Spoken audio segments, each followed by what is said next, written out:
მოგესალმებით. ჩვენი დღევანდელი შეხვედრა გახლდათ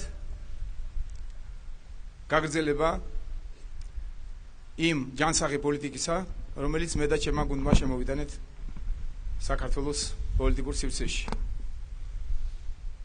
ის რომ მე და ჩემმა გუნდმა მოვახერხეთ და შევქმნით პრეცედენტი საქართველოში პირველად დემოკრატიული გზით ხელისუფლების შეცვლისა და საქართველოს ისტორიაში აუცილებლად ღირსეულად მოიხსენიება. ის რომ ჩვენ მოვახერხეთ მთელი წლის განმავლობაში ყველა უღირსო ქცევას ჩვენი ოპონენტების მხრიდან ღირსეულად პასუხობდით, სწორედ ეს გახლავთ დღევანდელი შეხვედრის მიზეზიც და გაგრძელება მისი. ჩვენს ოპონენტებს ვაცხადებთ და ვაცხადებთ დღესაც მოექცევით არა ისე, როგორც იმსახურებენ, არამედ ისე, როგორც იმსახურებს ჩვენი ქვეყანა, ჩვენი ქართველი ხალხი, ჩვენი საქართველოს მოსახლეობა, ჩვენი კულტურა. აი ეს გახლდათ დღევანდელი ჩვენი შეხვედრის მიზეზიც. ჩვენ საუბარი გქონდა საგარეო პოლიტიკაზე, გქონდა შეხედულებებზე და ესე შემდგომ იქ თანხმედრაში მოდის ის საგარეო პოლიტიკა, რაც ჩვენ ორივე მხარეს გაცხადებული გქონდა, რომ ევროპა და ევროატლანტიკური სივრცე, რომ აუცილებლად ჩვენი სტრატეგია გაგრძელება იქნება წინა ხელისუფლების, ჩვენი სწრაფვა იქნება განუხრელად ევროპისაკენ და აუცილებლად საქართველოს მოახერხებს უახლოეს დროში გახდეს ნატოს წევრი ქვეყანა.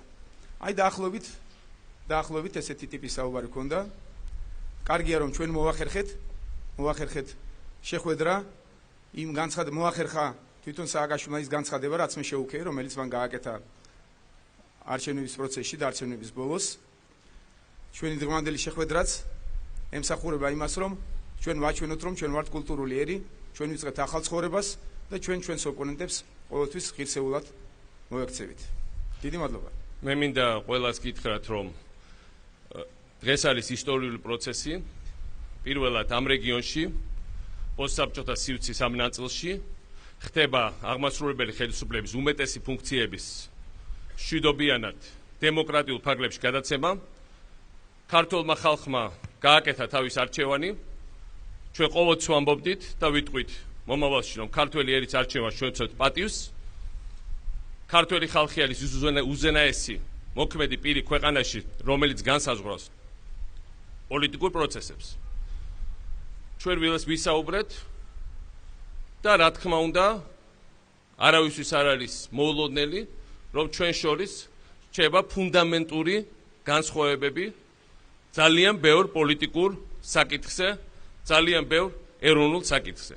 მაგრამ ჩვენ როგორც პასუხისმგებლობის მქონე ხელისუფლება, მე როგორც პრეზიდენტი, რომელიც არის კონსტიტუციის გარანტი, უზრუნველყოფ, რომ გადასვლა მთავრობების ფუნქციებს შორის მოხდეს ყოველგვარი ექსცესების გარეშე, მოხდეს ისე, როგორც არასდროს არ მომხდარა საქართველოს ისტორიაში, მოხდეს ქართველი ხალხის ინტერესების სრული გათვალისწინებით, მოხდეს პოლიტიკური პროცესების დემოკრატიულ ჩარჩოებში შენარჩუნების სრული ინტერესებიდან გამომდინარე.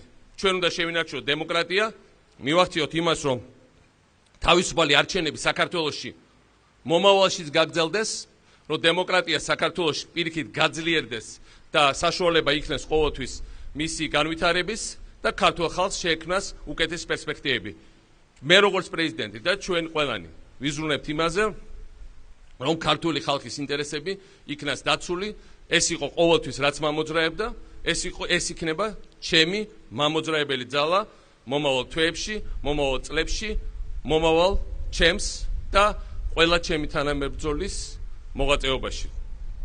ამიტომ მე ფიქრობ, ის რაც მოხდა, ამას ქართველი ხალხი ყველა თავისებურად შეაფასებს. ყველაფერს უნდა დრო, რომ ბევრი რამე დაინახო და გაანალიზო, მაგრამ ახლა ყველანი უნდა ვიყოთ კონცენტრირებული მომავალზე. ყველანი უნდა ვიყოთ კონცენტრირებული ჩვენი ხალხის კეთილდღეობაზე, მიუხედავად ფუნდამენტური განსხვავებებისა და ასთა სხვადასხვაობისა პრაქტიკულად უმეტეს საკითხებზე. ჩვენ მოვახერხეთ და ვახერხებთ ამ პროცესის სამართლებრივად, კონსტიტუციურად სწორ ჩარჩოებში წარმართვას. მე მგონი ეს არის მთავარი, რასაც ყველამ დღეს ხაზი უნდა გაუსვათ. ამიტომ მინდა ჩვენ ხალხს უსურვო წარმატება.